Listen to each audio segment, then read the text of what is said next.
वक़द क़ाल अल्लाहु जल्ल वअला फ़ी शान हबीबिही मुख़बिरन व आमिरा इन्नल्लाहा व मलाइकतहु युसल्लूना अलन नबी या अय्युहल्लज़ीना आमनू सल्लू अलैहि व सल्लिमू तस्लीमा सल्लल्लाहु अलैहि व आलिहि व अस्हाबिहि व सल्लम सल्लल्लाहु अलैहि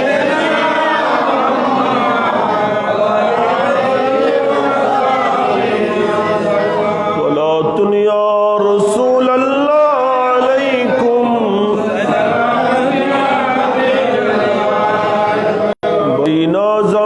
के हस्तम उम्मत तू गुनहगारम वलेकिन खुश नसीबम सलातुनिया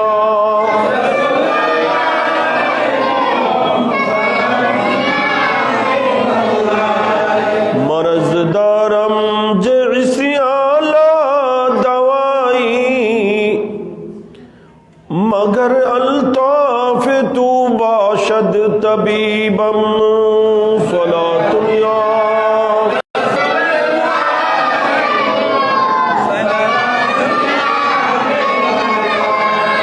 जे महजूरी बरामद जान आलम तरहम या नबी अल्लाह तरहम सलातुनिया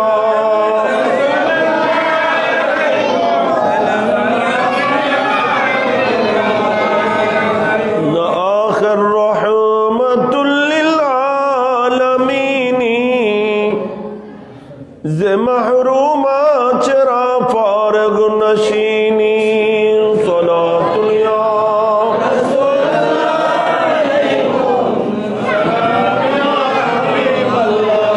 तुई सुल्तान आलम या हबीबी ज़रूए लुत्फ़ सुए मन नजर कुन सलातुनिया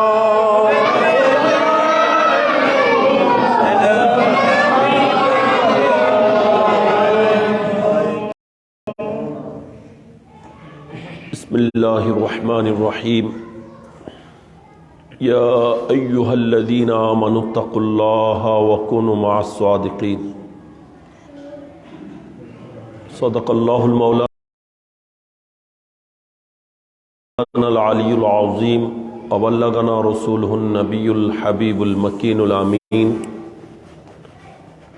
व नहनु अला ज़ालिका लमिनश शाहिदीन व शाकिरीन वल्हम्दुलिल्लाहि रब्बिल आलमीन मौलाया सल्ले वसल्लिम दाइमन अबदा अला हबीबिका खैरिल खल्क़ कुल्लिहिम या अकरमल खल्क़ माली मन अलूज़ु बिही सिवाका इंदा हुलूलिल हादिसिल अमामी गौसे आज़म बमने बेसरू सामा मददे क़िबलाए दी मदद काबाए ईमा मदद या जनाबे गौस आज़म दस्तगीर कीजिए इमदाद या पीरान पीर बगर दाबे बला उफ्ताद कश्ती ज़ईफ़ान शिकस्तारा तो कुश्ती बहक़ ख्वाजाए उस्मान हरवनी मदद कुन या मुईनुद्दीन चिश्ती।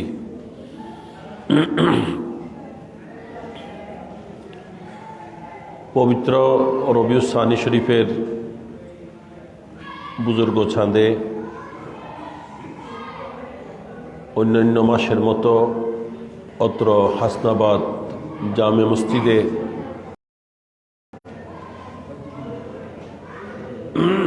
आयोजित खतम जिकिर मिलाद व दुआर महफिल साथे अलिकुल सम्राट पीरान पीर दस्तगीर महबूब सुबहानी गौस आज़म बड़ो पीर शेख सैयद अब्दुल कादिर जीलानी रज़ियल्लाहु ताला अन्हुर উরসে পাক উপলক্ষে আয়োজিত মাহফিলে উপস্থিত সম্মানিত হযরত উলামায়ে কেরাম, বিশেষত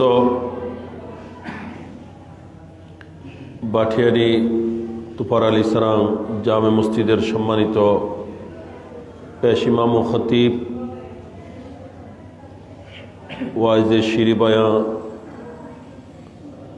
আজিজ গ্রাमी हज़रतुल हाज मौलाना मोहम्मद निज़ामुद्दीन अनवारी ज़ीद इल्मुहु व शरफु,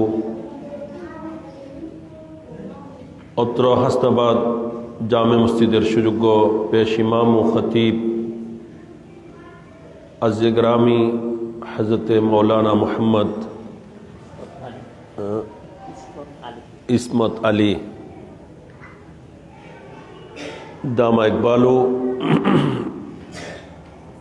এবং উপস্থিত অপরাপর উলামায়ে কেরাম, মুরব্বিয়ান নিজাম, ব্রাদান ইসলাম রহমানি ও রহমুকুমুল্লাহু জাল্লা ওয়া আলা। আল্লাহ তাআলার দরবারে বেহদ শুকর যে রব্বুল আলামিন আমাদেরকে অত্যন্ত দয়া করে রব্বুল আলামিন পুনরায় আমাদেরকে আল্লাহর ঘর মসজিদে আল্লাহ তাআলাকে বিভিন্নভাবে স্মরণ করার লক্ষ্যে আল্লাহর তসবিহ ও তাহলিল, জিকির ও আজকার, নবীর দরুদ ও সালাম ইত্যাদি আদায়ের লক্ষ্যে আল্লাহ পাক আমাদেরকে পুনরায় আল্লাহর ঘর মসজিদে সমাবেত হওয়ার তৌফিক দিয়েছেন। প্রত্যেকে উচ্চস্বরে বলি আলহামদুলিল্লাহ। এর সাথে আমি উলামায়ে কেরাম প্রত্যেকের শুকরিয়া আদায় করছি। আলহামদুলিল্লাহ, বাদে আসর খতমে গৌসিয়া শরীফ আদায় হয়েছে। বাদে মাগরিব থেকে আমার আজিজ মৌলানা নিজামুদ্দিন আনোয়ারি মাহফিলের গুরুত্ব সম্পর্কে আলোচনাও করেছেন এবং খতমে হাজেগানে চিশতিয়া শরীফ আদায় হয়েছে, লুরি শরীফ আদায় হয়েছে। এটা মাহফিল লম্বা আলোচনার মাহফিল নয়, অল্প সময়ের মধ্যে আমরা মাহফিল সমাপ্তির দিকে যাব। আমরা এই দুনিয়ার নানা ব্যস্ততার মধ্যেই আমরা সর্বদা ব্যস্ত থাকি। আমরা যদি চিন্তা করি রাত্র দিন 24 ঘন্টার মধ্যে আমাদের অধিকাংশ সময় শুধু দুনিয়াকে নিয়েই আমরা কাটিয়ে থাকি, ঠিক কিনা? এমনি তো আমরা আমাদের হায়াতেরও একটা যদি হিসাব করি, সৈয়দনা আমিরুল মুমিনিন খলিফাতুল মুসলিমিন শাহ বেলায়েত আসাদুল্লাহিল গালিব হযরত সৈয়দনা মৌলায়ে কায়নাত মৌলা আলী মুশকিল কুশা হায়দার কার্রার রাদিয়াল্লাহু তাআলা ওনার দিওয়ানের মধ্যে ওনার দিওয়ান হচ্ছে দিওয়ানে আলী। আগে আমাদের ক্লাসে পাঠ্য ছিল মৌলা আলী রাদিয়াল্লাহু তাআলা, যিনি বাবু মদিনাতুল ইলম অর্থাৎ জ্ঞান নগরীর মহান তোরণ।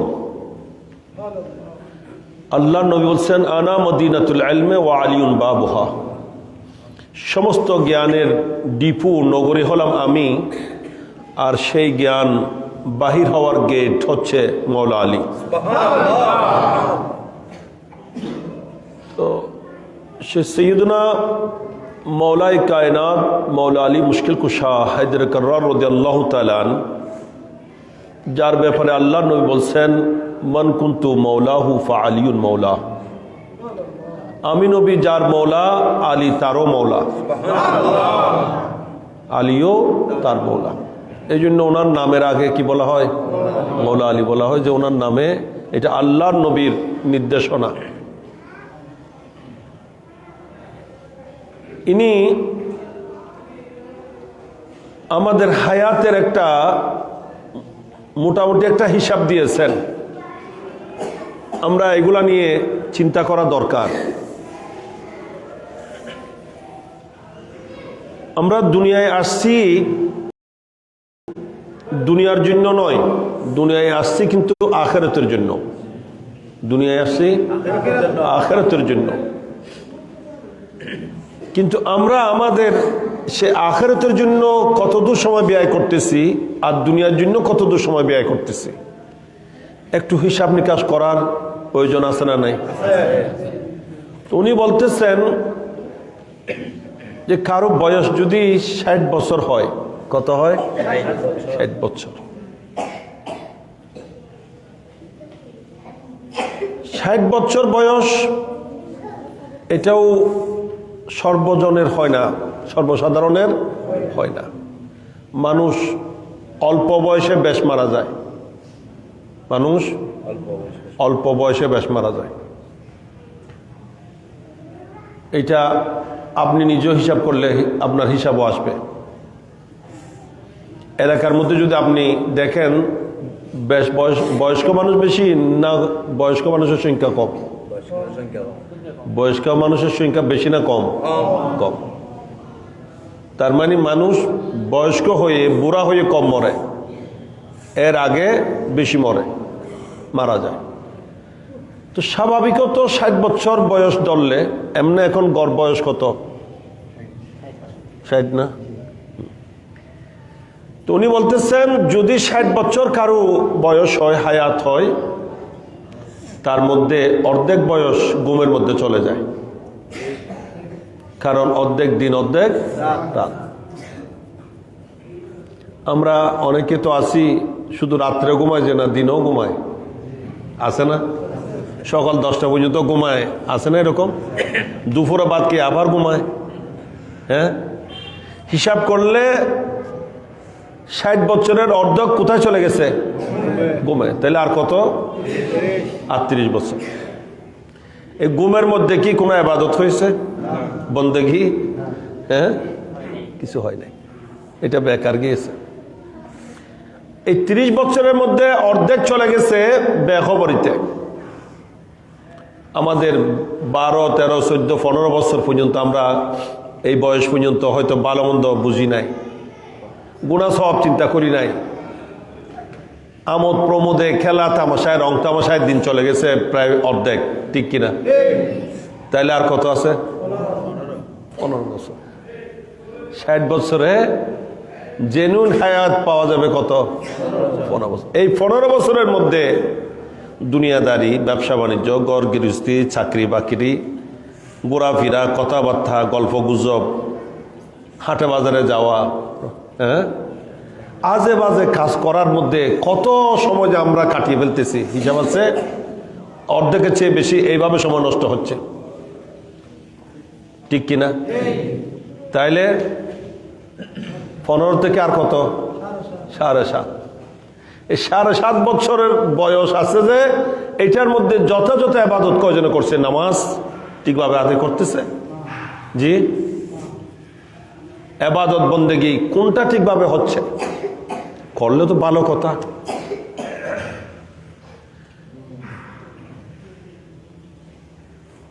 এইভাবেই ইনার যেই যুগ বিয়োগ করেছেন, উনি যে হিসাব দিয়েছেন, আসলে প্রত্যেকের এই অবস্থা।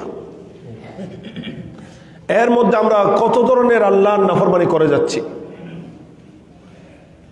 আমরা অনেকে মনে করছি নাফরমানি বলতে শুধু চুরি করলে, মদ শরাব পান করলে, হ্যাঁ, নাউজুবিল্লাহ, জানাবে বিচার করলে বড় গুনাহ হয়।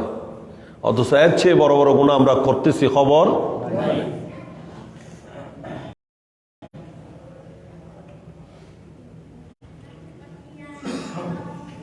একজন আরেকজনের গীবত করা, কি করা? গীবত করা, পরনিন্দা যেটাকে বলে, তার এমন কোন দুস্ত্রুটি যেটা গোপন, যেটা আপনি ছাড়া হয়তো আর কেউ জানে না, এটা আপনি প্রকাশ করে দিলেন, লোক সম্মুখে সেটা প্রকাশ করে দিলেন তার অনুপস্থিতিতে। এটা উদ্দেশ্য তাকে হেয় করা, তুচ্ছ করা।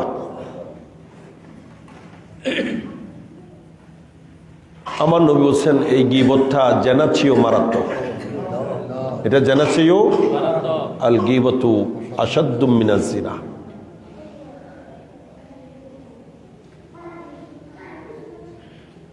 এটার অনেক কারণ আছে, তার মধ্যে একটা কারণ এটাও, জেনা করলে তো মানুষ নিজেকে অপরাধী মনে করে, যে আমি অনেক বড় কি করেছি, অপরাধ করেছি। সে আল্লাহর কাছে লজ্জিত হয়, তওবা করে, নত হয়, চোখের পানি ছাড়ে।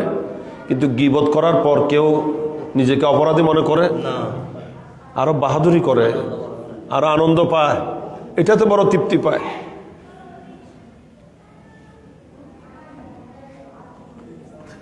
অনেকে আছে চুগলখুরি করে, এদিকের কথা ওইদিকে লাগায়, এদিকের কথা এদিকে লাগায়, দুই দিকে লাগিয়ে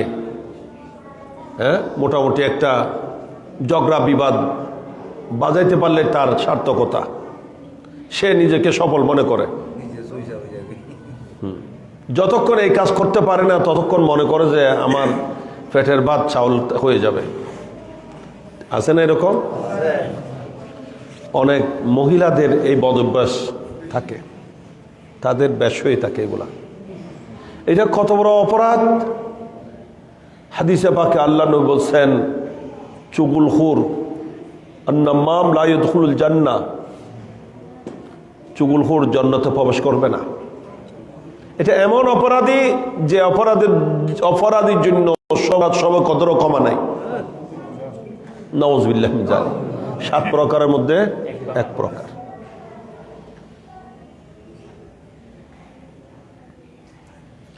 একজন আরেকজনের প্রতি বিদ্বেষ পোষণকারী, হিংসা বিদ্বেষ পোষণ করে, যা আছে না, শুধু শুধু আরেকজনকে হেয় করে, আরেকজনের প্রতি দুশ্মনী অন্তরে ধারণ করে। অনেকেও এমন বদবক্ত আছে, সাধারণ আলেম ওলামাকে পর্যন্ত হেয় করে, আলেম ওলামার প্রতি বিদ্বেষ পোষণ করে। মসজিদের ইমাম সাহেব, মসজিদের মুয়াজ্জিন সাহেব, যারা আল্লাহর ঘরের খেদমত করছে, যারা আল্লাহর ঘরকে আবাদ রাখছে, আর কেউ আসুক আর নাই আসুক, তারা আল্লাহর ঘর পাহারা দিয়ে আসে না নাই? হ্যাঁ, 5 ওয়াক্ত 5 বার আল্লাহু আকবরের ধ্বনি যারা উচ্চারণ করতেছেন, যারা আমাকে আপনাকে নামাজের জন্য আহ্বান করছেন, যারা মিম্বরের রৌনক, মেহরাবের জিনত, যাদের মাধ্যমে গড় আবাদ, আল্লাহর গড় আবাদ। হয়তো অনেক সময় এমনও হয় বৃষ্টির কারণে কেউ আসে নাই, কিন্তু ইমাম সাহেব, মুয়াজ্জিন সাহেব আছে না নাই? কে না আসলেও ওনারা আছে।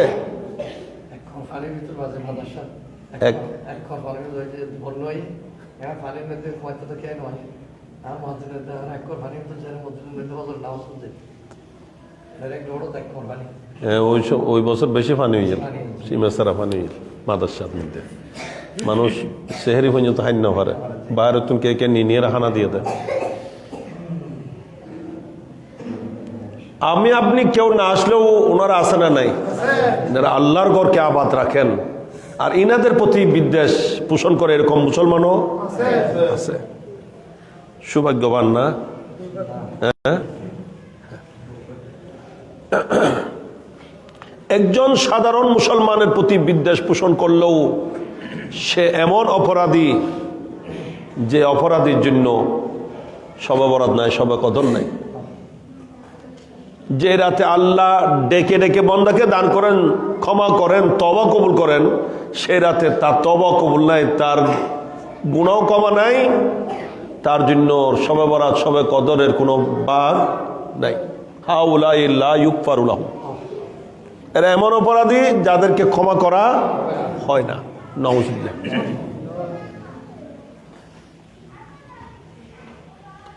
অনেক আছে আলেম ওলামা দেখলে বাঁকা চোখে দেখে, আছে না? আলেমের প্রতি বিদ্বেষ পোষণ করে, নাউজুবিল্লাহ মিন যালিক। এটা কত বড় অপরাধ। অথচ আলিম, আল্লাহ নবী বলেছেন আলেমরা নবীগণের ওয়ারিস। ইন্নামাল উলামা ওয়ারাসাতুল আম্বিয়া ওয়া ইন্নাল আম্বিয়া লাম ইউয়ারিসু দিনারা ওয়ালা দিরহামা ইন্নামা ইউয়ারিসুল ইলমা ফামান আখাযাহু আখাযা বিহিজ্জিন ওয়াফির।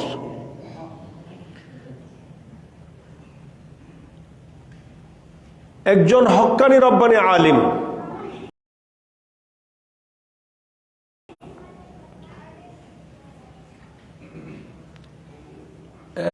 আলেম মানে আবার কাফর সুফর আলেম না, হক্কানি রব্বানি সুন্নি আলেম হতে হবে।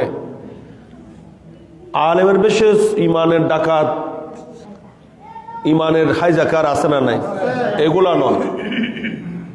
আলেমের বেশ ধরে নবীন ওয়ারিসের বেশ ধরে, নবীর নায়েবের বেশ ধরে, নবীর বিরুদ্ধে বলে, আছে না?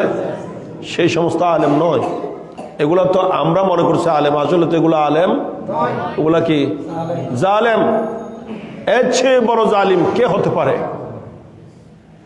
যে আল্লাহর বিরুদ্ধে কথা বলে, যে নবীর বিরুদ্ধে কথা বলে, নবীর শানে মানে কটূক্তি করে।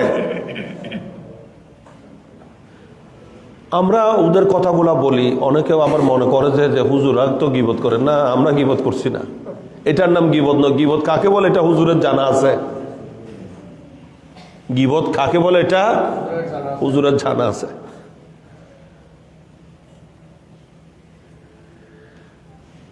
এদের বিরুদ্ধে বলাটা আলেমের দায়িত্ব, আলেমের। আমার নবী তো বলছেন, আমি নবী নয়, আমার সাহাবীকে যখন গালি দেওয়া হবে, আমার সাহাবাই কেরামকে যখন গালি দেওয়া হবে, তখন হক্কানি রব্বানি আলেমদের হক দায়িত্ব হচ্ছে তাদের বিরুদ্ধে সোচ্চার হওয়া, এগুলাকে রুখে দাঁড়ানো, মানুষকে সতর্ক করা।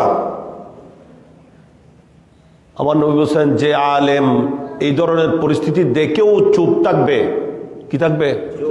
চুপ থাকবে। অনেকে আছে বলে যে আমার কি দরকার, হ্যাঁ আরে কি ভাই তাই জামিলত বাজনর, হ্যাঁ আমার দাওয়াত কমে যাবে, মানুষ আমার বিরুদ্ধে চলে যাবে, আমাকে নিয়ে সমালোচনা করবে, হ্যাঁ আমার সাথে দুশ্মনী করবে। আমি সবার জন্য ভালো, হ্যাঁ সবার জন্য ভালো থাকতে চাই, এই জন্য আমার এসব কিছু বলার দরকার নাই। আমার নবী বলেছেন ফাআলাইহি লানাতুল্লাহ ওয়াল মালাইকাতি ওয়ান নাস আজমাইন। যে আলেম হক কথা বলা থেকে চুপ থাকবে, আমার সাহাবায়ে কেরামের বিরুদ্ধে বলা হবে, সে আলেম মুখ খুলবে না, সে আলেমের উপর আল্লাহর লানত, ফেরেশতার লানত, সকল মানুষের লানত। নাউজুবিল্লাহ। ওয়ালা ইয়াকবালুল্লাহু লাহু সারফা ওয়ালা আদলা। আল্লাহ তার ফরজ নফল কোন ইবাদত কবুল করবে না, সে আলেমের কোন ইবাদত আল্লাহর দরবারে কবুল হবে না। এটা নবীর ঘোষণা।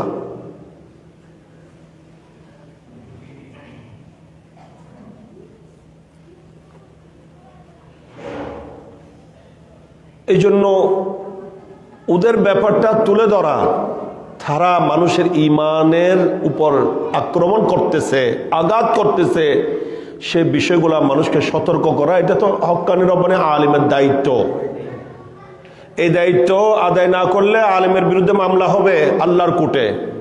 কার কোর্টে মামলা হবে? যে বন্দার কোর্টে না, আল্লাহর কোর্টে। তাই আলেমরা, হক্কানি রব্বানি আলেমরা নিজে বাঁচার জন্য এগুলো বলতে বাধ্য, নিজে বাঁচার জন্য এগুলো বলতে বাধ্য। এনারা গীবত করছে না, এনারা আপনার আমার ইমান হেফাজতের ব্যবস্থা করতেছেন, দায়িত্ব পালন করতেছেন, ঠিক কিনা?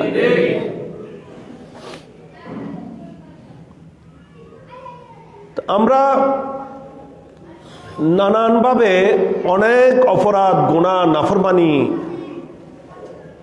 পাপ কাজ করে যাচ্ছি। এখন তো দিন যত যাচ্ছে গুনার বাজার তত সয়রাপ হচ্ছে, গুনাহ করা তত সহজ হচ্ছে।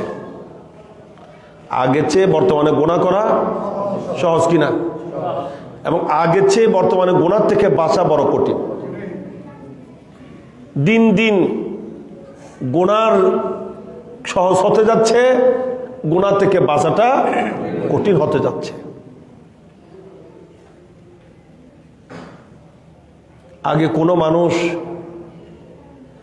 আমি শুধু বোঝার জন্য বলছি, কোনো মানুষ যদি সিনেমা দেখতে চাইতো, কারো মন শয়তান ঢুকছে মনে, ওয়াসওয়াসা কুমন্ত্রণা দিয়েছে, সে খেয়াল করছে কোনো একটা নাটক দেখবে, একটা সিনেমা দেখবে, তাকে তো প্রথমে যেখানে সিনেমা হল ওখানে যাওয়ার আসার পর্যন্ত গাড়ি ভাড়ার দরকার ছিল না। এরপরে সিনেমা হলের ফিস লাগবে না, হ্যাঁ, টিকিট কিনতে হবে। এরপরে ওখানে গেলে খিদা টিদা লাগলে চা পানি খেতে হবে, হ্যাঁ। তারপরে আরো ব্যাপার আছে যে আমি যে সিনেমা দেখতে যাচ্ছি এটা যেন কোনো মুরব্বী ঠের না পায়, বুঝতে না পারে, লুকিয়ে লুকিয়ে যেতে হবে। এই তো সব হিসাব আছে না নাই?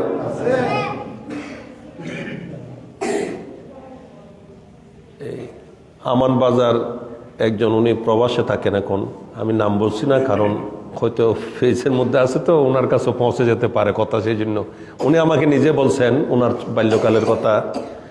বলে যে আমি যখন উনি মেট্রিকের বছর বলছে মনে হয়, বলে যে একবার খেয়াল করছি, এমনি তো ক্লাসের জন্য সুযোগ নাই, একদিন শুক্রবারে খেয়াল করছি যে আজকে জুমাতে যাব না, সিনেমা দেখতে যাব। তো বলে যে টাকা পয়সা জোগাড় করেছি, সব ঠিকঠাক করে ঘর থেকে বাইর হয়েছি, কিন্তু মাথায় টুপি টাপি দিয়ে, যাতে ঘরের সবাই বুঝতে পারে যে আমি কোথায় যাচ্ছি, মসজিদে যাচ্ছি। আসলে আমার উদ্দেশ্য শহরে এই লালদিঘির পার বলছে মনে হয়, ওখানে গিয়ে বলে যে আমি সিনেমা দেখব। বলে যে এই উদ্দেশ্যে আমি ঘর থেকে বাইর হয়েছি। সে মুহূর্তে আমার আব্বা হুজুরের কথা বলছেন, আমিন মিল্লাত ফকে বাঙ্গাল আল্লামা শাহসফি মুফতি আমিনুল ইসলাম হাশমি সাহেব কেবলাতুল্লাহ আলাইহি, বলে যে উনি আমাদের এরিয়াতে জুমা পড়ানোর জন্য আসতেছেন। তা আমি হুজুরকে দেখে সালাম দিয়ে চলে যাচ্ছি, আমাকে ডাকলেন, বলে যে তুমি যেখানে যেতে চাচ্ছ সেখানে যাইও না, আজকে জুমার দিন নামাজ পড়ে নাও।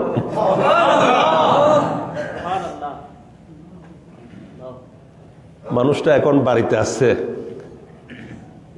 এমনি রাসুল কিমায় থাকেন, এখন বাড়িতে আসছেন। উনি নিজে আমাকে বলছেন যে বলে যে আমি যাচ্ছিলাম সিনেমা দেখার জন্য, মাথায় টুপি টাপি দিয়ে ঘর থেকে বাইর হয়েছি, ঘরের সবাই মনে করছে আমি কোথায় যাচ্ছি, মসজিদে যাচ্ছি, নামাজে যাচ্ছি, কিন্তু আমার খেয়াল ছিল তো সিনেমা দেখার জন্য। হুজুরের দেখা হয়ে গেল কোত্থেকে জানি না, আর হুজুর আমাকে ডেকে বলছেন তুমি যেখানে যাচ্ছ সেখানে যাইও না, আজকে জুমার দিন নামাজটা পড়ো। বলছে এই কথাটা আমার মধ্যে এমন ভাবে আঘাত করছে, এটা আমার মধ্যে, আমি হতভম্ব হয়ে গেলাম যে আমি যে সিনেমা হলে যাব, সিনেমা দেখার ইচ্ছা করছি, এটা হুজুর কেমনে জানেন? বলে আমি অত দূরে মাথা নিচের দিকে করে ফেলছি, সোজা মসজিদে চলে গেলাম। সুবহানাল্লাহ। কিন্তু এখন সিনেমা দেখার জন্য এত কিছুর প্রয়োজন আছে? কাউকে ফাঁকি দেওয়ার দরকার আছে? কিছু নাই। ঘুমাইতে গেছে, ওখানেও সারা রাত সিনেমা দেখতে চাইলে পারে কিনা?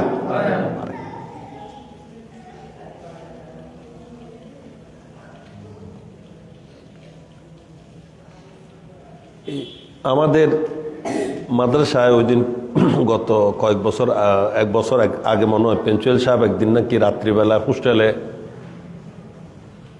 রাত 11টার পরে হোস্টেলে ঢুকছেন দেখার জন্য। তো সবাই, শীতকাল ছিল, কম্বল গায়ে দিয়ে ঘুম। উনি একটু কম্বল তুলে তুলে দেখছেন, প্রায় 22টা পর্যন্ত মোবাইল আটক করেছেন। কয়টা? 22টা। কম্বলের ভিতর কি করতে চলতেছে, যে সিনেমা হল চলতেছে, যে রে ওইটাই প্রত্যেকটা ব্যক্তির হাতে হাতে এক একটা সিনেমা হল, ঠিক কিনা?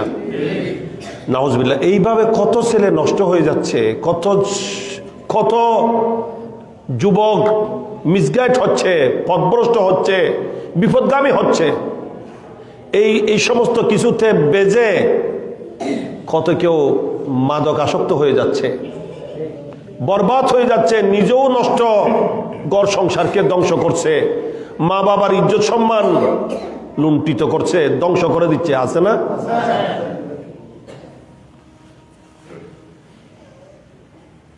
এখন তো দিন দিন পরিস্থিতি এমন হচ্ছে যে আমরা চুপ খুলতে গেলেই গুনাহ, চুপ খুলতে গেলেই গুনাহ।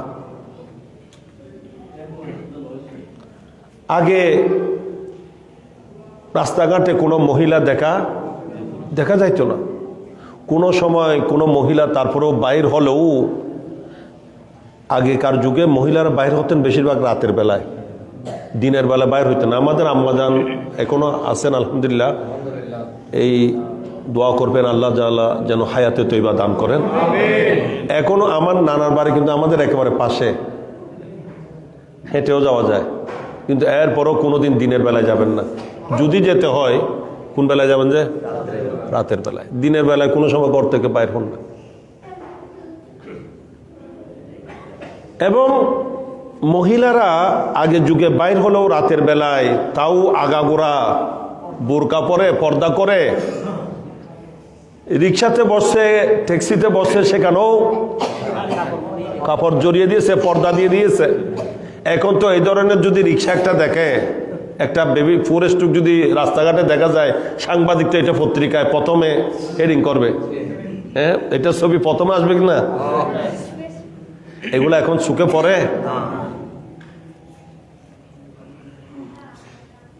তাহলে আগে একজন মহিলাকে, কেউ কোনো মহিলার চোখে পড়ুক, আমি একটু কোনো মহিলার চেহারা দেখবো, বেগানা মহিলা দেখবো, ইচ্ছা করলেও দেখার সুযোগ ছিল না, ইচ্ছা করলেও দেখার সুযোগ ছিল না। আর এখন ইচ্ছা না করলেও দেখতে হয়। এখন ইচ্ছা করলেও বাঁচার উপায় নাই, চোখ বন্ধ করে ছাড়া কোনো উপায় নাই। এবং এটা দিনের বেলা রাতের বেলা এক সমানে। আমাদের এরিয়াতে তো আরো মুশকিল, চতুর্দিকে গার্মেন্টস আর গার্মেন্টস, কি রাত 2টা, কি 3টা, কি 4টা, সারাক্ষণ রোডের মধ্যে মনে হবে যেন মহিলাদের মিছিল চলতেছে। অনেক সময় গাড়িতে বসছি ঠিকই, চোখ বন্ধ করে রাখতে হয়, বাঁচার উপায় নেই। চোখ খুলতে গেলে গুনাহ, কান লাগাইতে গেলে গুনাহ, কোনো না কোনো দিকে গানের আওয়াজ, মোবাইলের রিংটোনের মধ্যে গান আছে না নাই? হাত বাড়াইতে গেলে গুনাহ, চলতে গেলে গুনাহ, খেতে গেলে গুনাহ। গুনাহ থেকে বাঁচার উপায় নেই, এমন কঠিন পরিস্থিতির সম্মুখীন আমরা হচ্ছি।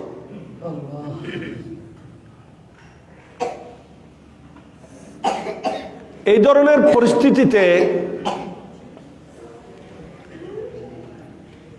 গুনাহ নাফরমানির রাস্তা খোলা, পথ খোলা, সুযোগ বিদ্যমান। এগুলা লাথি মেরে সেগুলাকে উপেক্ষা করে আল্লাহর ভয় অন্তরে ধারণ করে, আল্লাহ এবং রসুলের মহব্বত নিয়ে এই ধরনের নেক কাজে, সৎ কাজে, ভালো কাজে, সবের কাজে আসতে পারা, এটা মনিবের দয়া ছাড়া সম্ভব। এটা আমাদেরকে কে দয়া করেছেন? আল্লাহ দয়া করেছেন। মাঝে মধ্যে হলেও আমরা কিছুক্ষণ সময় আল্লাহর জন্য, আল্লাহর রেজামন্দি সন্তুষ্টি অর্জনের জন্য, পরকালে সম্বল জোগাড়ের উদ্দেশ্যে আমরা একত্রিত হই। এই সুযোগ যে আল্লাহ আমাদেরকে দিয়েছেন, মুনিবের দরবারে বেহদ শুকর। প্রত্যেকে উচ্চস্বরে বলি আলহামদুলিল্লাহ।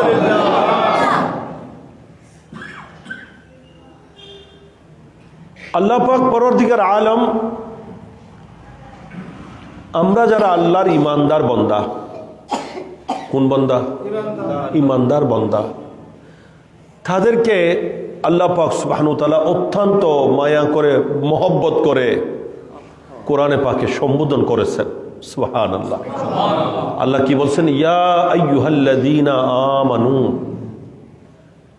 ওহে আমার ইমানদার বান্দারা, ওই সমস্ত বান্দা যারা ঈমান এনেছে। তাহলে যারা ঈমান আনে নাই, বেঈমান, কাফির, মুশরিক, এদের থেকে আমাদেরকে আল্লাহ পৃথক করছেন কিনা? পৃথক করছেন, আমাদেরকে ডেকে নিয়েছেন। আল্লাহ বলছেন, তোমরা যারা আমার ঈমানদার বান্দা, আমাকে বিশ্বাস করেছো, আমার নবীকে বিশ্বাস করেছো, আমি এবং আমার রসুলকে যথাযথভাবে মেনে নিয়েছ, ঈমানের সংশ্লিষ্ট সব কিছুকে যারা বিশ্বাস করেছ, যেগুলোর উপর দৃঢ় বিশ্বাস অন্তরে ধারণ করেছ, তোমরা ঈমানদার বান্দাদেরকে বলছি, ইত্তাকুল্লাহ, তোমরা আমি আল্লাহকে ভয় করো, তোমরা আমি আল্লাহকে ভয় করো। আল্লাহকে ভয় করার নির্দেশ কার? আল্লাহ।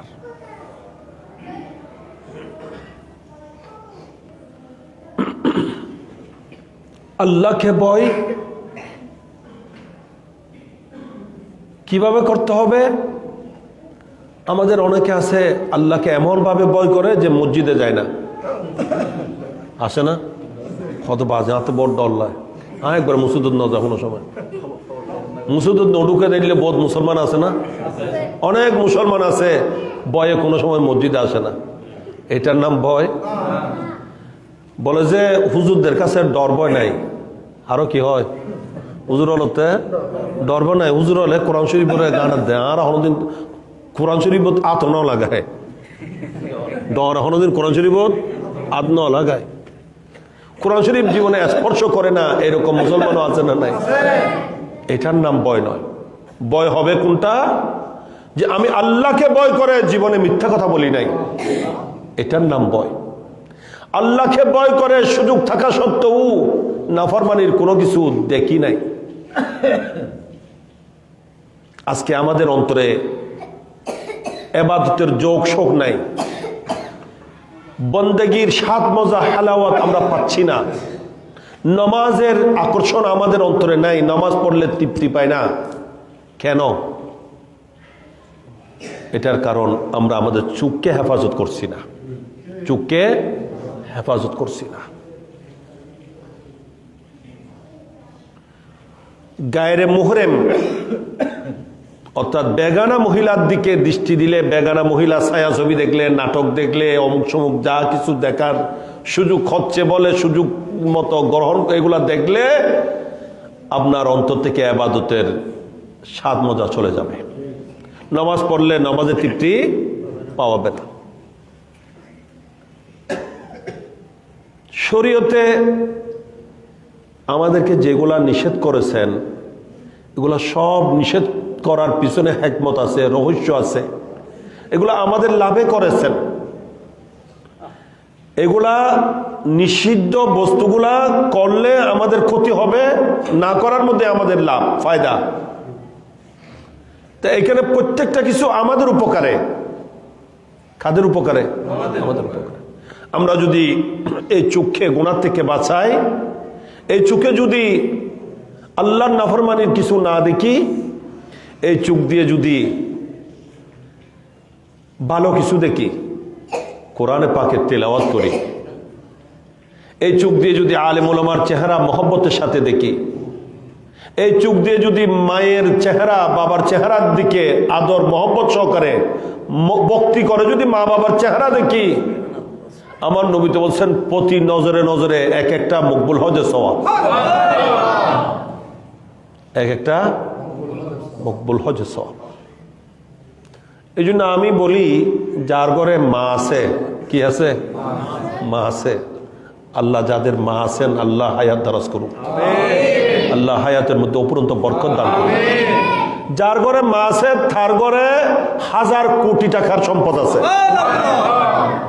1000 কোটি টাকা থাকলেও হজ বছরে কয়বার করতে পারবে? তাও করোনা নতাইলে না। হ্যাঁ, এই করোনার সময় কোটি কোটি টাকার মালিক, বিলিয়ন বিলিয়ন ডলারের মালিক হজে যেতে পারছে না। এই 2 বছর তো আমরাও যেতে পারলাম না। হজ করার সুযোগ নাই। কিন্তু যার ঘরে মা আছে, আমার নবী বলেন সে তো ডেলি 100টা হজ আদায় করতে পারবে, ডেলি 100 হজে সওয়াব লাভ করতে পারে। আল্লাহ নবী যখন বলছেন যে মায়ের চেহারার দিকে মহব্বতের দৃষ্টি দিল, তার প্রতিটা দৃষ্টিতে, প্রতিটা নজরে আল্লাহ তাআলা হজ্জে মকবুলের সওয়াব দান করবেন। তখন এক সাহাবী উঠে বললেন, ইয়া রাসূলুল্লাহ, কারো ঘরে যদি মা থাকে তো ডেলি তো 100 বারও দেখতে পারে, ডেলি 100 বার তো মার চেহারা দেখতে পারে। আমার নবী বলছেন, তো কি সমস্যা? আমার আল্লাহর দরবারে কি অভাব আছে? আমার আল্লাহর ধনভাণ্ডার এটা অফুরন্ত ভাণ্ডার, এটা এমন প্রশস্ত যেখানে কখনো ঘাটতি হবে না, যেখানে কখনো ফুরানি নেই। কেউ যদি 100 বারও দেখে আমার আল্লাহ তাকে 100 ডেলি 100টা মকবুল হজে সওয়াব তার আমলনামায় আল্লাহ দান করবেন।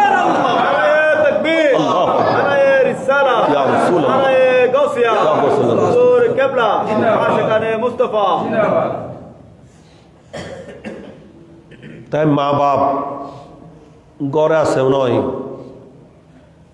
কোটি কোটি টাকার সম্পদ গড়ে আছে, আল্লাহর রহমত গড়ে আছে, আল্লাহর রহমত গড়ে আছে। এই চোখ দিয়ে মা বাবার চেহারা দেখলে, এই চোখ দিয়ে যদি কোরআন পাকের তিলাওয়াত, কোরআন দেখে, এই চোখ দিয়ে যদি মসজিদের রাস্তা দিয়ে চলে, মসজিদ দেখে,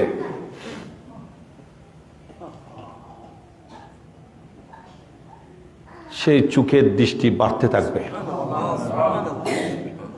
আমি দেখেছি অনেক শত বছর পার হয়েছে, এরকম মানুষও নিয়মিত কোরআন তিলাওয়াতকারী, এদের এই 100 বছর পার হয়েছে যে চোখের জ্যোতি ব্যতিক্রম হয় নাই। আমি আমার জীবনে এরকম অনেক অনেক মানুষের সংবাদ পেয়েছি।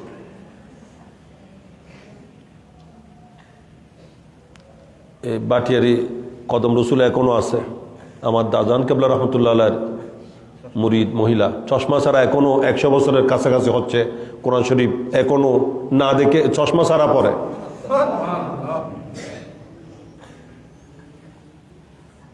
ওখানে এই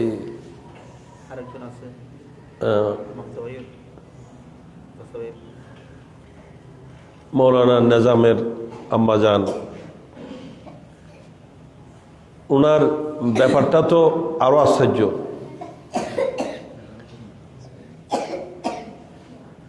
ওনার স্বামী যিনি ছিলেন, ওনার একে একে আগে 2টা বউ মারা গেছে। কয়টা বউ? 2টা বউ মারা গেছে। উনি ছিলেন আমার দাদা কেবলা সুলতানুল ওয়াজিন আল্লামা শাহ হাসানুজ্জামান হাশমি রহমতুল্লাহ আলাইহির মুরিদ। সম্পদশালী ছিলেন, কিন্তু ভাগ্যক্রমে একে একে 2টা বউ মারা গেছে। এখন যিনি আছেন 3য় নম্বর, ওনাকে যখন চেয়েছেন, ওনার মা বাবাও কিন্তু আমার দাদাজান কেবলা রহমতুল্লাহ আলাইহির মুরিদ ছিলেন। তো ওনারা মেয়ে দিতে ইতস্ত করছেন যে ওনার কাছে তো বউ টিকে না, ওনার কাছে বউ টিকে না, আমাদের মেয়ে দিলে আবার আমাদের মেয়ে হয়তো বেঁচে থাকবে না, মারা যাবে। তখন আমার দাজান কেবলা রহমতুল্লাহ আলাইহি নাকি বলছিলেন, তোমাদের মেয়ে দাও, তার হায়াতের জিম্মাদারি আমি নিলাম।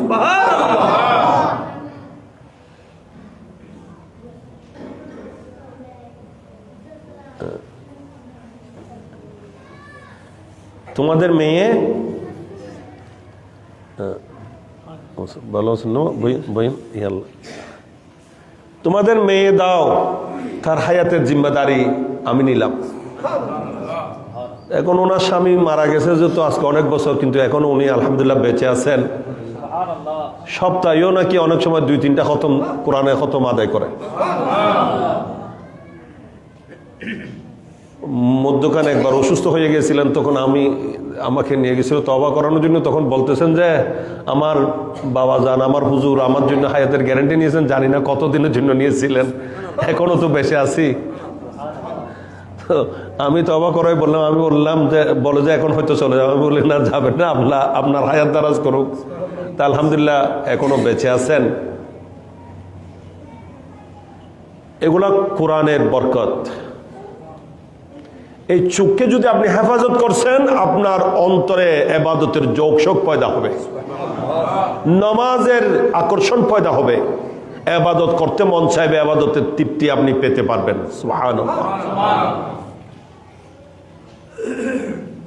আল্লাহকে ভয় করা মানে গুনাহ করার সুযোগ আছে, সেই সময়ে আপনি আল্লাহকে ভয় করে গুনাহ ছেড়ে দিলেন, এটা হচ্ছে আল্লাহর ভয়। গুনাহ করার সুযোগ নাই, গুনাহ করলেন না, এটার নাম আল্লাহর ভয় নয়। সুযোগ পাইলে গত্যু, সুযোগ পাইলে অনেক মায়ের গর্ভের অন্ধ, চোখ নাই, জীবনে খারাপ কিছু দেখেছে? অন্ধ মানুষ জীবনে খারাপ কিছু দেখেছে? এটা কি আল্লাহর ভয়? এটা তো আল্লাহর ভয় নয়। চোখ নাই বলে দেখে নাই। যে আপনার চোখ আছে, চোখ থাকা সত্ত্বেও খারাপ কিছু দেখলেন না, এটার নাম আল্লাহর ভয়। আপনার জন্য সুযোগ একেবারে পুরোপুরি আছে, কিন্তু আল্লাহকে ভয় করে আপনি করলেন না, দেখলেন না, সুযোগ গ্রহণ করলেন না, এটার নাম হচ্ছে আল্লাহর ভয়।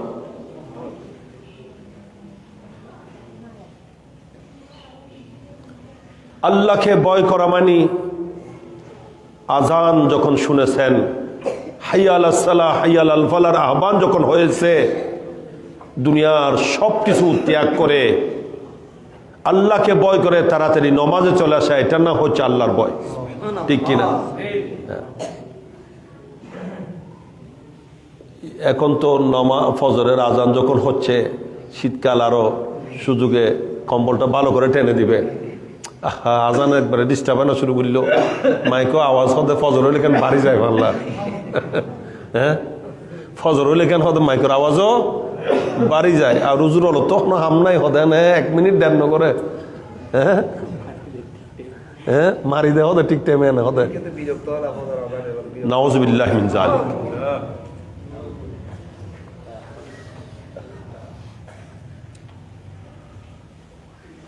এটার নাম আল্লাহর ভয় নয়। আল্লাহর ভয় হচ্ছে যখন আল্লাহু আকবরের ধ্বনি কানে গিয়েছে, হাইয়া আলাস সালাহ হাইয়া আলাল ফালাহর আহ্বান যখন কানে গিয়েছে, সাথে সাথেই ঘুম ত্যাগ করে বিছানা থেকে পৃষ্ঠকে আলোক করে নমাজে ছুটে আসার নাম হচ্ছে আল্লাহর ভয়। এটার নাম আল্লাহর ভয়। এখন যদি এই সময়ে যদি কোনো মানুষ ফজরের জামাতে আসতে না পারে, আর জীবনে পারবে?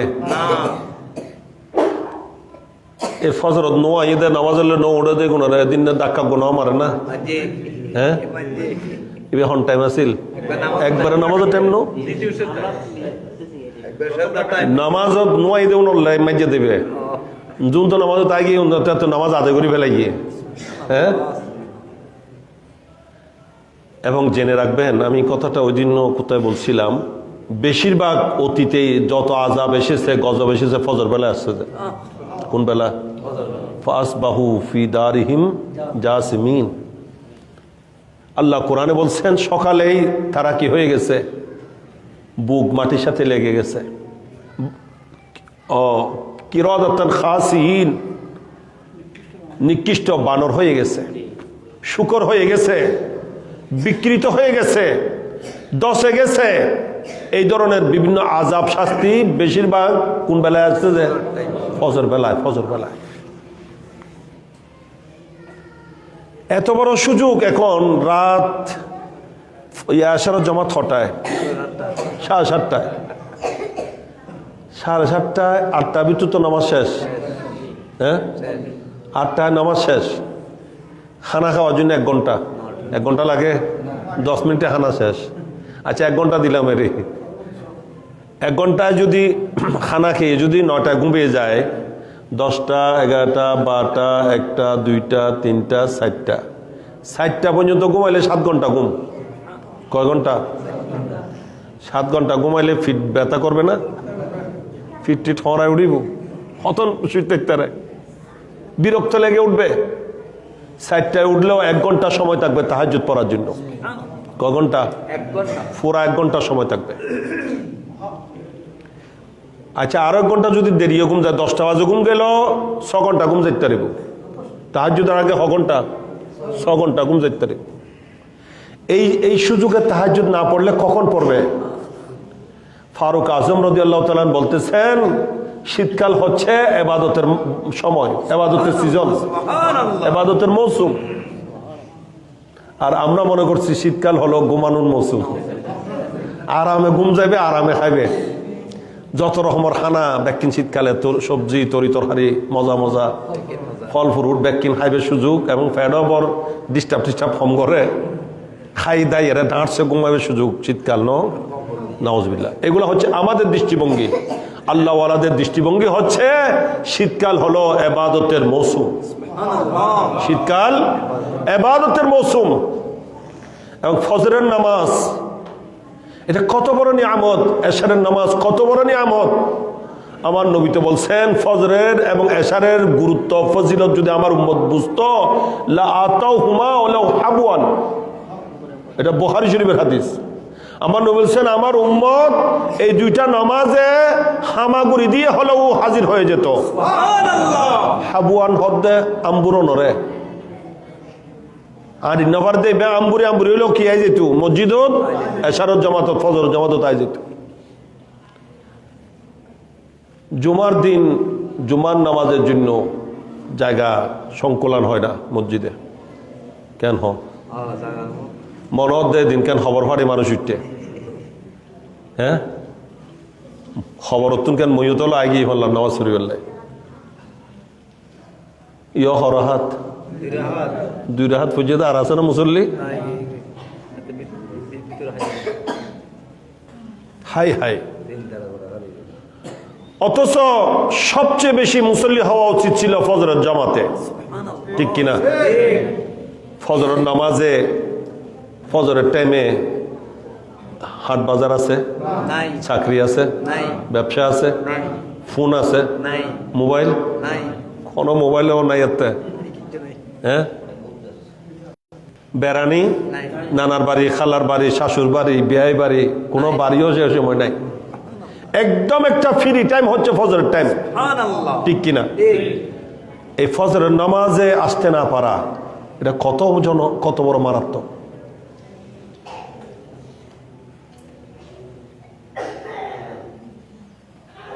আমরা অবহেলা করছি, একবার চিন্তা করা দরকার।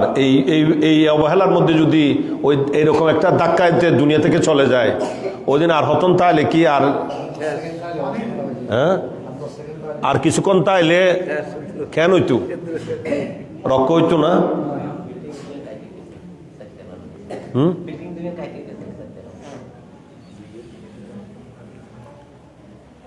এই দুনিয়া এই মানুষের বেখবরে চলে যাবে, যে মানুষের বেখবরে চলে যাবে।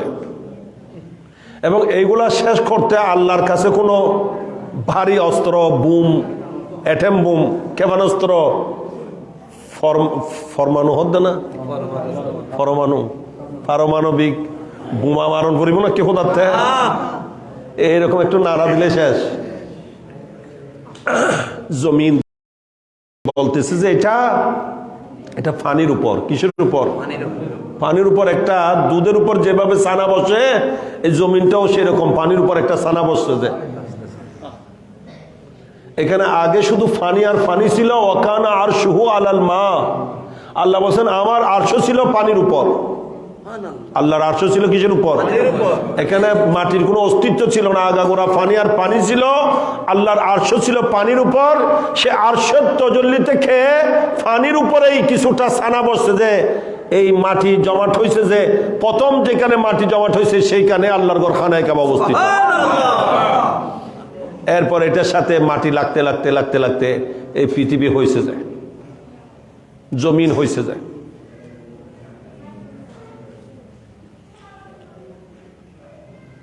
এখানে ফানির নিচে আবার আগুন, পানির নিচে কি আগুন। এগুলো হাদিসে পাকে আসছে। আজকেও আমি আবু দাউদ শরীফে এই ক্লাসে আজকেও পড়াইছি। পানির নিচে কি? এইটা আল্লাহর কুদরত। সমুদ্রের মধ্যে এইভাবে ঢেউ মার দে, পানি নিলে জুস মার দে, কিন্তু নিচে পানি আগুনেই নরে জুস মারার দে, কে মারার দে? আগুনে সিদ্ধ হতে হতে এই পানির মধ্যে জোয়ার আসে, যে যার নাম হটে। মাঝে মধ্যে আগুন বাইর হয় কিনা, অগ্নিগিরি হয়তো না বেড়ায়। গতবার অস্ট্রেলিয়াত কেন জ্বলা জ্বললে, বাংলাদেশ পানি কত রাষ্ট্র জ্বলিয়ারে চাই কি, কত বড় বড় এরিয়ে আগাগোড়া জলি জলি চাই, কন্ট্রোল করতে পারে? এই নিচত্ব নাতিককে মাঝে মাঝে এখানে খোদায় প্রকাশ করে দেয়। কিয়ামতের সময়ও সকল মানুষকে এই আগুনেই নিয়ে যাবে, যে চতুর্দিক থেকে হাঁকিয়ে। আমরা আল্লাহকে ভয় করছি না, বেখবরে ঘুমাচ্ছি। আমাদের অবস্থা কি? দিন লহুমে কোনা হে তিজে, দিন আলা হযরত বলতেছেন দিন লহুমে কোনা হে তুঝে, রাত ভর সোনা হে তুঝে, শর্মে নবী খৌফে খুদা ये भी नहीं वो भी नहीं। যে সারাদিন রং তামাশায় দিন শেষ, ঘুমের মধ্যে রাত শেষ, ঘুমের মধ্যে রাত শেষ।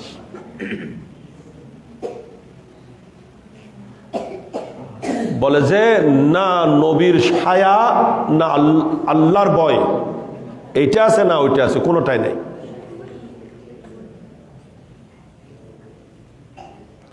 এখন তো আমরা নিজেরাও নামাজের গুরুত্ব আমাদের কাছে নেই, আমাদের ছেলে সন্তানকে কুত্তেকে নামাজের গুরুত্ব দেব, নামাজের জন্য বাধ্য করব। নামাজ নিজে পড়ি না, ছেলেকে বলতে পারবে অপুত নামাজ পড়িলে হন হইতারি বোধ জীবে নামাজ দিবে হইতারি বোধ না, নামাজ আয় নিজে নপরে আয় কেন কইম অপুত তুই নামাজ পড়, কবে তো তুমি পড়ছুনি, হইব না নহইব। আজ মুসলমানের এমন অবস্থা যে মুসলমানের ছেলে হয়তো সারা রাত মোবাইলের মধ্যে শেষ, সারা রাত কোথায় শেষ? মোবাইলে শেষ। দিনের 12টা-1টা পর্যন্ত ঘুম থেকে ওঠে না, আছে না নাই? খানা পিনার ডা নাই, হ্যাঁ? এগুলো এখন অ্যাভেলেবেল। ওই দিন আমার কাছে একটা আসছে, মেট্রিকের পরে নাকি, মেট্রিক না ইন্টারের পরে, বলছে বলো যে হুজুর আমার বড় বড় সমস্যা। কি সমস্যা? বলে যে হুজুর আমার ঘুম হয় না, খানা পিনারও একেবারে স্বাদ মজা নাই, কিছু খেতেও মন চায় না, সব সময় মন মানসিকতা কি খারাপ হয়ে থাকে, ভালো লাগে না কিছু। আমি বললাম তুমি আমাকে সত্য কথা বললে আমি তোমার চিকিৎসা করব। কি বলতে হবে? সত্য কথা। বললো যে হুজুর বলবো। আমি বললাম যে বলো, রাত্রে বিছনায় মোবাইল টিপি করো? বলো যে জি হুজুর। এইটা বন্ধ করো। তুমি তো বিছনায় যখন গেছো ওখানে তো ওরা সুযোগ করে রাখেছে, একটা দেখলে আরেকটা, একটা দেখলে একটা, সুযোগ করে দিচ্ছে কিনা, একটার পর একটা আসতেছে, এবং মনও বলে যে এটা একটু দেখি, এটার পর বলে যে এটা একটু দেখি, এটা দেখতে দেখতে গোড়া রাত শেষ। তুমি তো, এবং এগুলা দেখলে তখন ঘুম আসবে, ঘুমের নেশা, ঘুমের খেয়ালে আসবে না, ঘুম যেতে চাইলেও ঘুম চুকে আসবে না। তো ঘুম যখন যাও নাই, খানা পিনা মজা লাগবে না। ঘুম হলে না খানা পিনা ভালো লাগবে, ঘুম যখন হয় নাই খানা পিনা ভালো লাগছে না, খানা পিনা ভালো না লাগলে লেখাপড়া ভালো লাগবে না। এইভাবে সব কিছু থেকে তুমি এই দূরে সরে যাচ্ছ, তোমার দিন দিন অধপতন হচ্ছে। অন্য কেউ হইলে হামা হা তোরা কে কিছু গুজিয়ান টেন হইতো, এরা কিছু তদবির দিতে, তোর চিকিৎসা বোধ মোবাইল বন্ধ করো, রাত্রে বিছানায় যাবে, তাড়াতাড়ি ঘুমাবে। আজকে নানান সমস্যা মানুষের অল্প বয়সে নানা রোগে আক্রান্ত হচ্ছে, এগুলোর জন্য আমরাই দায়ী।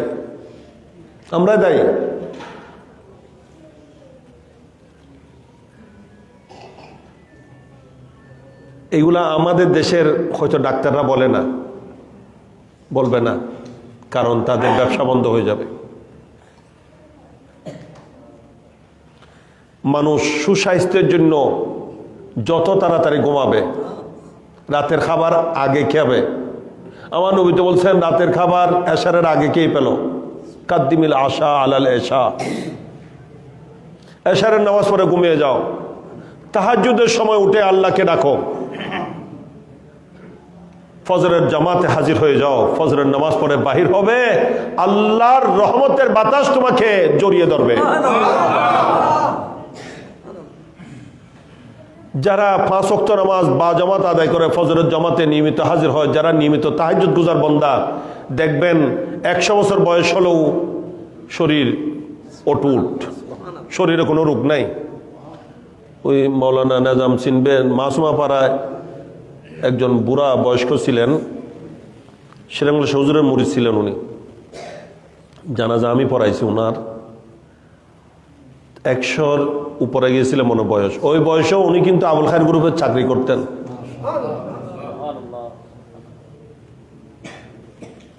এই মেন অফিসের দায়িত্বে উনি ছিলেন। উনি বলে যে আমাকে বলছে যে হুজুর আমাকে আবুল খায়ের আমাকে বাপ বুলাইছে, মানে ওনাকে কি ডাকছে বাপ। ওনার জন্য একটা গাড়ি দিয়েছিল নিয়মিত। উনি এই বয়সেও উনি নিজের উপার্জনের টাকা দিয়ে জীবনযাপন করতেন। তো বলে যে আমি ওনার এই ছেলে নাতি নাতনি প্রায় সবার আগদ আমি পড়াইছি। তো ওনার ওসিয়ত ছিল জানাজা আমার পড়ানোর, সেই জন্য আমি জানাজা ওনার আমি পড়াইছি। তো উনি আমাকে নিজে বলছেন যে হুজুর আমি তাড়াতাড়ি খানা খেয়ে নিব, এশারের নামাজ পড়ে ঘুমিয়ে যাব। এশারের নামাজের পর তসবিহ তাহলিল আদায় করে আমি ঘুমিয়ে যাই, 3টা বাজে উঠে যাই, রাত 3টায় উঠে যাব। 12 রাকাত তাহাজ্জুদের নামাজ আদায় করব। এরপর 1 পারা কোরআন শরীফ পড়ব। কয় পারা? 1 পারা কোরআন শরীফ পড়ব। বলে যে এরপর আল্লাহ নবীর যত উম্মত আছে সকল উম্মতের জন্য আমি আল্লাহর দরবারে দোয়া ফরিয়াদ করব। আমার এগুলা করা শেষ হবে, ফজর আজান দিবে।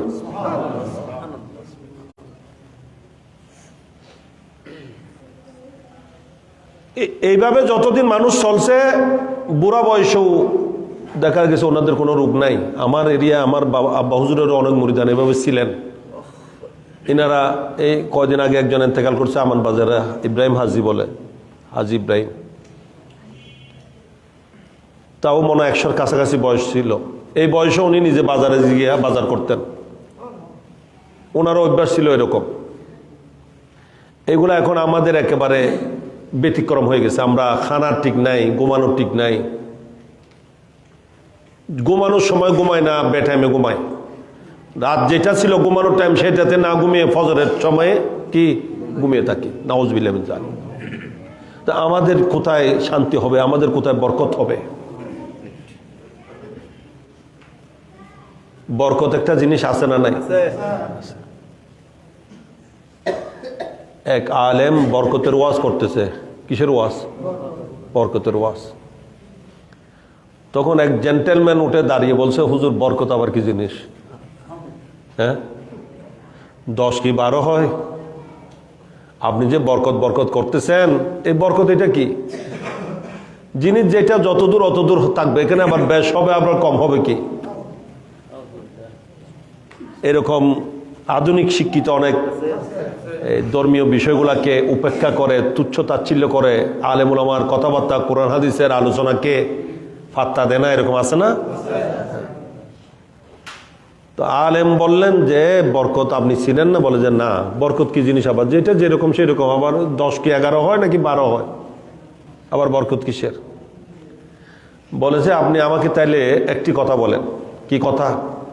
বলে যে কুকুর বাচ্চা দিলে কয়টা দেয়? 8টা পর্যন্ত দেয়। 5টা 6টা 7টা 8টা পর্যন্ত দেয়। আর ছাগলে বাচ্চা দিলে 1টা 2টা, নাইলে সর্বোচ্চ 3টা দেয়। যে 3টার বেশি তো দেয় না। বলে যে তাহলে ওইটা দিলে 8টা দেয়, এটা দিলে 3টা ধরলাম রে। আচ্ছা, বলে যে কুকুর খাওয়া হয় না, কুকুর জবে হয় না, হাটে বাজারে বিক্রি হয় না, কিন্তু ছাগল নিয়মিত জবে হয় কিনা? আমাদের দেশে হয়তো ছাগল কম খায়, ইন্ডিয়া পাকিস্তানে প্রচুর ছাগল খায়, ওরা মাংস হাসি বেশ খায়। এমন আমাদের দেশে কমের মধ্যেও বেশি। এখন বিবাহের মধ্যে কি হাসির মাংস ছাড়া, হাসি ছাড়া হইব না বিয়ে? জোড়া আগদ অনুষ্ঠান ইনো তো আছেই, এখন বিয়ে তো হাসিবে লাজেম, হাসি লাগবে। নিয়মিত বাজারে ছাগল বিক্রি হচ্ছে, ছাগল জবে হচ্ছে, বিবাহ শাদীতে ছাগলের কোরমা করতে হচ্ছে, ঠিক কিনা? আচ্ছা, এরপরও দুনিয়ায় ওই আলেম বলছেন, আপনি বলুন কুকুর বেশি নাকি ছাগল বেশি? ছাগল বেশি। বলে যে ছাগল বেশি। বলে এটা সংখ্যায় কম, খাওয়া হয় বেশি। এরপরও এটার উপস্থিতি বেশি, অস্তিত্ব বেশি। আর কুকুর জন্ম হয় বেশি, প্রোডাকশন বেশি, কিন্তু খাওয়া হয় না, জবে হয় না, বিক্রি হয় না। কুকুরের মাংস তো বিক্রি হয় না। কোনো দোকানে যদি এই খবর প্রচার হয় যে এই দোকানে কুকুরের মাংস বিক্রি করছে, ওই দোকান সব বন্ধ হয়ে যাবে কিনা? ওই দোকানে আর কোনোদিন কোনো মানুষ যাবে? কিন্তু এরপরও কুকুর সংখ্যায় কি কম। বলে যে এটার নাম বরকত। জেন্টেলম্যান এখন বুঝতে পারছে কথা তো ঠিক, কথা তো বরকত একটা জিনিস তো আছে। জ্ঞানী তো আধুনিক শিক্ষিত রে। এখন প্রশ্ন আবার আরেকটা করে বসছে যে আপনি এটা বুঝাইছেন, বুঝাচ্ছে ঠিক আছে, কিন্তু আমাকে বলেন তাইলে এইটার মধ্যে ছাগলের মধ্যে বরকত হইল, কুকুরের মধ্যে বরকত হইল না কেন?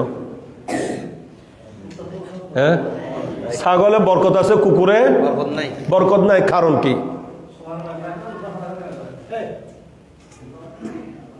এই একটু শুনুন।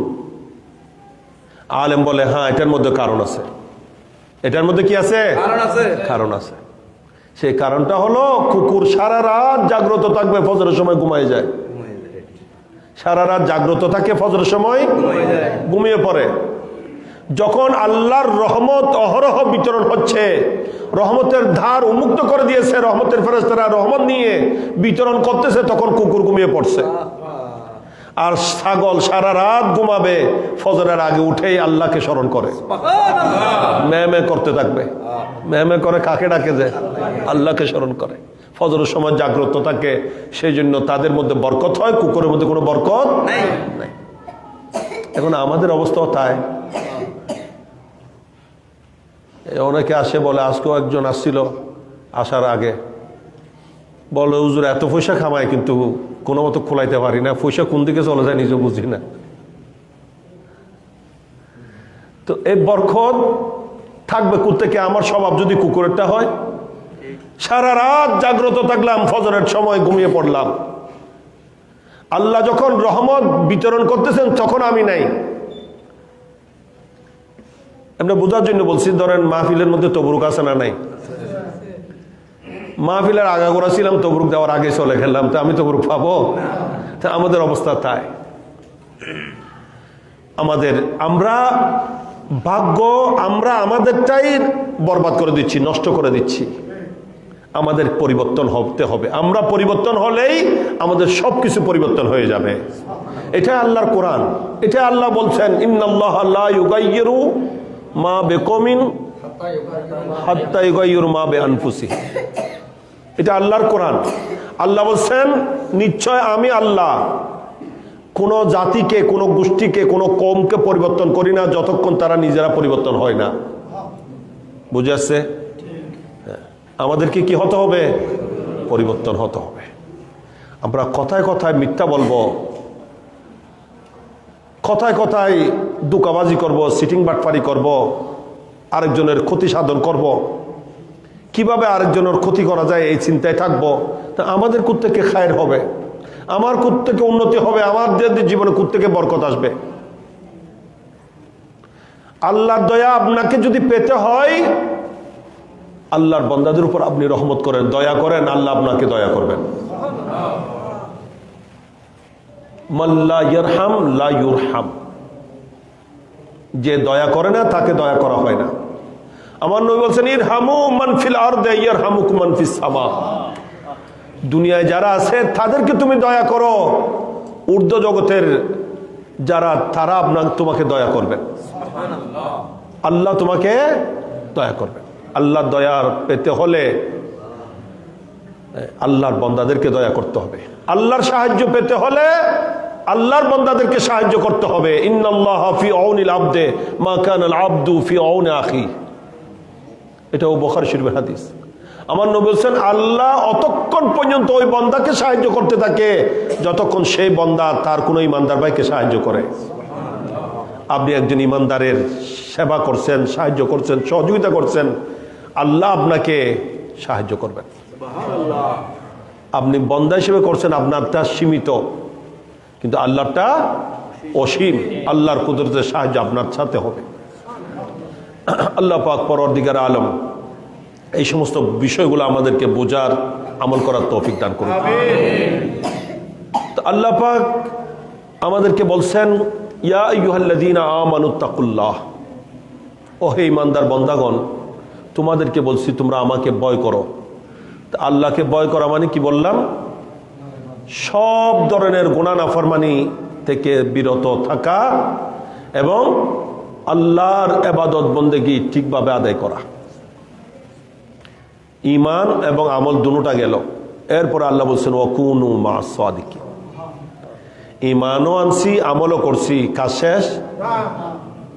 এই জিনিসটা বুঝতে হবে। এই বাতিলরা এটা থেকে দূরে, এখানে এসে মিসগাইড হয়, শয়তান তাদেরকে বিভ্রান্ত করে। এরা বলে আমরা আল্লাহর উপরেই ঈমান আনছি, কলমাও পড়ছি, নামাজও পড়ে, আবার এখানে ওলি মানার, অমুক মানার, সমুক মানার দরকার কি? হ্যাঁ, খতমে গৌসে পড়ার দরকার কি? খতমে হাজাগান পড়ারও দরকার কি? গৌসে পাককে স্মরণ করার, গৌসে পাকের ফাতিহা করারও দরকার কি? বলে কিনা? আল্লাহ বলছেন বান্দা তোমার আখিরাতের সম্বল জোগাড় করার জন্য দুনিয়ায় আমি তোমাদেরকে পাঠিয়েছি। সে আখিরাতের সম্বল হচ্ছে দুইটা, ঈমান এবং আমল, ঈমান এবং তাকওয়া। এই দুইটা সম্পদ, এগুলা চেয়ে দামি কোনো সম্পদ আর বাকি সমস্ত সম্পদ হাতছাড়া হয়ে যাবে। ঠিক কিনা? যত বড় সম্পদশালী হোক, একেবারে পুরা পৃথিবীর মালিকও হোক, মারা গেলে কিছু আছে? হ্যাঁ, মারা গেলে আর কিছু আছে? নাই। তাই যত বড় সম্পদ হোক, এটা ক্ষণস্থায়ী। স্থায়ী সম্পদ যেটা, সেটার নাম ঈমান এবং আমল। তাই আসল সম্পদ হচ্ছে এটা। আসল সম্পদ হচ্ছে কবরে যাওয়ার সময় আমার কি যাবে, যে আমার আপনার ঈমান এবং আমল। কাফন নিয়ে যাবেন কবরে ঠিক, কিন্তু এই কাফন কবরে থেকে যাবে, হাসর মাঠে উঠবে না। হাসর মাঠে উঠবে হুফাতান ওরাতান গোরালা, খালি পা, খালি গা, পায়েও জুতা নাই, স্যান্ডেলও নাই, শরীরে কোনো কাপড় নাই।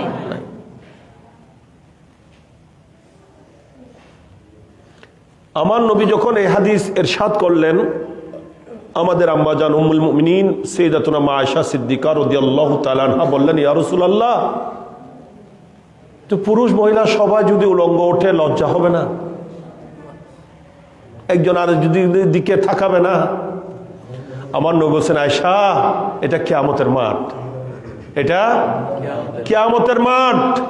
পরিস্থিতি তার চেয়েও ভয়াবহ, পরিস্থিতি তার চেয়েও ভয়াবহ। কাপড় যে নাই, উলঙ্গ উঠছে, সে খবরও মানুষের থাকবে না। কারণ সেই দিন পরিস্থিতি কেমন হবে? অতাদাউ কুল্লু জাতু হামলিন হামলাহা, প্রত্যেক গর্বের যা আছে সব বাহির হয়ে যাবে। ওয়াতারান নাসা সুকারা ওয়া মা হুম বিসুকারা ওয়ালাকিন্না আযাবাল্লাহি শাদীদ। দেখতে মনে হবে যেন হাসরের মাঠে সকল মানুষ নেশাগ্রস্ত। কেন বেকুনে হাইয়ে আল্লাহর মাতাল মনে হবে। কি মনে হবে? নেশাগ্রস্ত মনে হবে। আল্লাহ বলছেন, না না, নেশাগ্রস্ত নয়, আমার আযাবের প্রচন্ডতা, শিদ্দত মানুষকে এমন ভয়াবহ পরিস্থিতি স্বীকার করছে, মনে হচ্ছে যেমন সবাই, কারো হুঁশ নাই, সবাই নেশাগ্রস্ত হয়েছে। নাউজুবিল্লাহ মিন যালিক। এটা হচ্ছে হাসর। আছে আমাদের ভয়, চিন্তা আছে?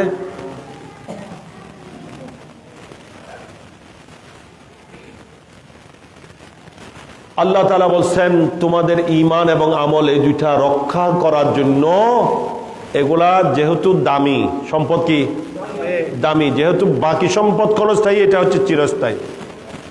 এই দুইটা সম্পদের চেয়ে দামি কোনো সম্পদ নাই। আর সম্পদ যত দামি হয় এটা চুরি ডাকাতির সম্ভাবনাও তত বেশি হয়। তাই তোমাদের ঈমান আমলের এই দামি সম্পদ সংরক্ষণ করতে হলে আল্লাহ বলছেন ওয়াকুনু মা'আস সাদিকিন, ওয়াকুনু মা'আস সাদিকিন, সত্যপন্থী আমার যে সমস্ত বান্দা তাদের সাথী হয়ে থাকো, তাদের সাথে কানেকশন করো, তাদের সাথে সম্পর্ক রাখো, তাদের সাথে সম্পর্ক রেখে তাদের হাতে হাত দিয়ে নিজের ঈমান আমল তাদের ব্যাংকে, আমার কুদরতের ব্যাংকে জমার ব্যবস্থা করো। মানুষের টাকা 10,000 হলে ঘরে রাখে, কিন্তু যখন 1 লক্ষ টাকা হয়ে গেছে তখন বলে যে না, ঘরে রাখাটা কি নয়, নিরাপদ নয়। দিন হুন্ডিয়াদিকে মারি যে কি করে, তখন নিয়ে ব্যাংকে জমা করে।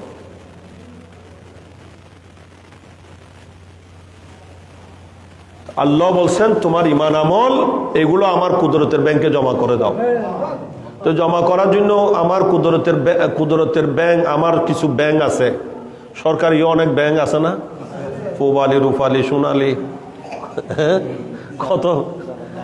কত ব্যাংক, জনতা, কৃষি ব্যাংক, এইভাবে আছে না। আল্লাহ বলছেন আমারও কুদরতের অনেক ব্যাংক আছে। কোন ব্যাংক কাদেরি, কোনটা সৃষ্টি, কোনটা নকশবন্দি, কোনটা সরওয়ার্দি, কোনটা মুজাদ্দেদি। এই আমার কুদরতের ব্যাংকগুলা আমি খুলেছি, সেইগুলার অনেক শাখা প্রশাখা আছে। সেই শাখা প্রশাখায় গিয়ে ওগুলাতে তোমার ঈমান আমল হেফাজতের ব্যবস্থা করো, ওখানে ভর্তি হয়ে যাও, ওখানে সদস্য হয়ে যাও। তোমার ব্যাংক এখন ওখানে খুলো,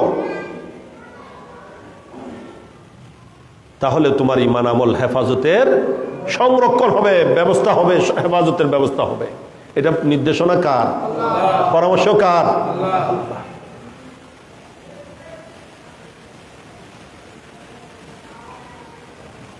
হুজুর গৌসে আজম শেখ সৈয়দ আব্দুল কাদের জিলানী রাদিয়াল্লাহু তাআলা আমরা যার স্মরণ করছি, ইনারা আল্লাহর কুদরতের ব্যাংকের ডাইরেক্টর। ওনারা কি ডাইরেক্টর? উনি সেই জন্য বলছেন যারা আমার ব্যাংকে অ্যাকাউন্ট খুলবে, আমার ব্যাংকের সদস্য হয়ে যাবে, অর্থাৎ আমার অন্তর্ভুক্ত হবে, তার জন্য আমি ঘোষণা দিচ্ছি কোনো ভয় নাই, তার কোনো ভয় নাই। মুরিদি লা তাখাফ আল্লাহু রাব্বি।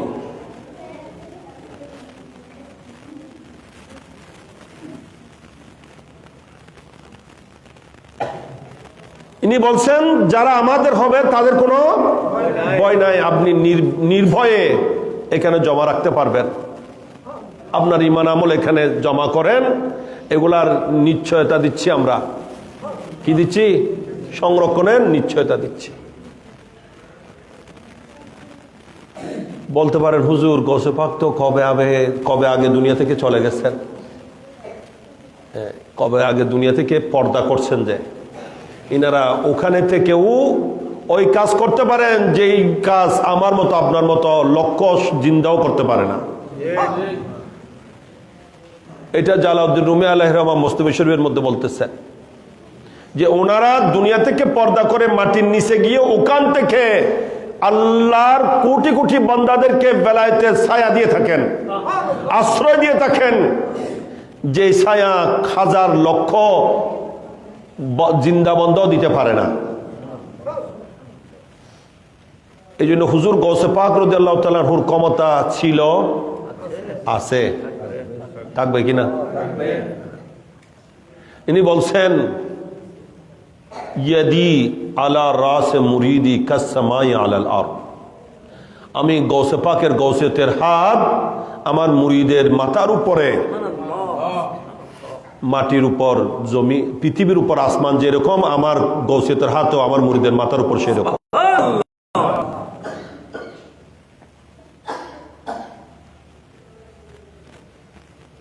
আমরা ওনাদের স্মরণ করছি কেন? আল্লাহর নির্দেশে। কার নির্দেশে? আল্লাহর নির্দেশ। আমরা ওনাদের স্মরণ করছি মানে ওনাদের সাথে সম্পর্কটা ঠিক রাখিছি, কারণ ওনাদের ভক্তি মহব্বত এটাই হচ্ছে আমাদের পুঁজি। ইনাদের বেলায়েতে ছায়া এটা হচ্ছে আমাদের সম্বল, কারণ ইনারা আল্লাহর ওই সমস্ত বান্দা যাদের ব্যাপারে শয়তান সিলেন্ডার করেছে। কি করেছে? আল্লাহ বলে দিয়েছেন আমার বান্দাদের উপর তোমার কি চলবে না, ক্ষমতা চলবে না। ইন্না ইবাদি লাইসা লাকা আলাইহিম সুলতান। এই জন্য শয়তানও বলেছিল ফাবিইজ্জাতিকা লাউগুবিয়ান্নাহুম আজমাইন। শয়তান আল্লাহর দরবার থেকে অভিশপ্ত হওয়ার পর, বঞ্চিত হওয়ার পর, বিতাড়িত হওয়ার পর আল্লাহর কাছে ফরিয়াদ করেছিল, আল্লাহ আমাকে কিয়ামত পর্যন্ত কি দেন, হায়াত দেন, ফানজিরনি ইলা ইয়াউমি ইউবআসুন। আল্লাহ তাআলা বললেন ইন্নাকা মিনাল মুনজারিন, যাও তোমাকে দিলাম, সবগুলা কেড়ে নিয়েছি, একটা যখন চাচ্ছ এটা দিলাম। এইটা দেওয়ার পর আবার অহংকার এসে গেছে। কি বললো? ফাবিইজ্জাতিকা, আল্লাহ তোমার ইজ্জতের শপথ করছি, আমি তোমার ইজ্জতের শপথ করে বলছি লাউগুবিয়ান্নাহুম আজমাইন, আল্লাহ তোমার বান্দা একটাও রাখবো না, সবগুলাকে আমি গুমরাহ করে ছাড়বো। সবগুলাকে কি করব? শয়তান আছে না নাই? সবসময় পিছনে লেগে আছে। তবে ইল্লা ইবাদাকা মিনহুমুল মুখলাসিন, আল্লাহ আমি স্বীকার করছি তোমার যেগুলো পিওর বান্দা, মুখলাস বান্দা, সেগুলাকে কিছু করার সুযোগ আমার, এদের ব্যাপারে সিলেন্ডার করছি। আল্লাহ আমাদেরকে বলছেন এই শয়তান থেকে ঈমান আমল রক্ষা করতে হলে আমার সে মুখলাস বান্দাদের সাথে সম্পর্ক রাখো। তাহলে গৌসে পাকের স্মরণ, গরিব নওয়াজের স্মরণ দরকার আছে না নাই? ইনাদের প্রেম মহব্বত দরকার আছে না নাই? ইনাদের সাথে কানেকশন রাখার নির্দেশনা কার? হুজুর গৌসে পাক রাদিয়াল্লাহু তাআলা আনহুর গৌসিয়তের পাওয়ার আল্লাহ প্রদত্ত, স্থায়ীভাবে ওনাকে দিয়েছেন। ইনার গৌসিয়তের ক্ষমতা চলতেছে, ইনশাআল্লাহ চলতে থাকবে।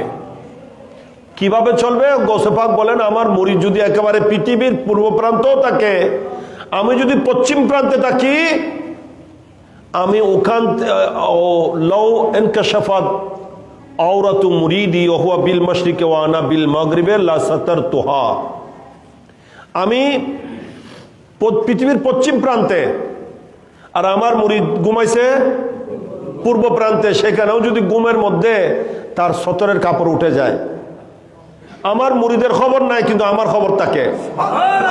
আমি আব্দুল কাদের জিলানী সেখান থেকে হাত বাড়িয়ে আমার মুরিদের সতরের কাপড় টেনে দিই।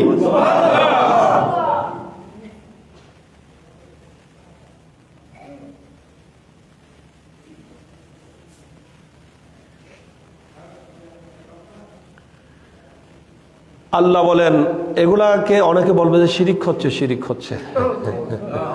কোরআন হাদিসের এলম না থাকলে এইভাবে শিরিকের ফতোয়াবাজি করে।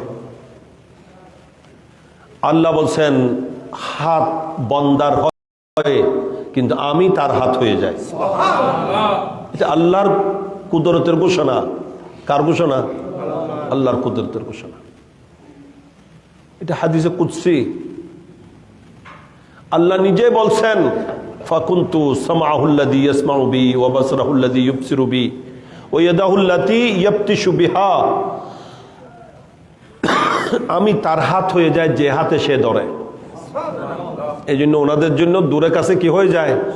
সমান হয়ে যায়। কারণ ওনাদের হাত ক্ষমতা কাজ করে কার?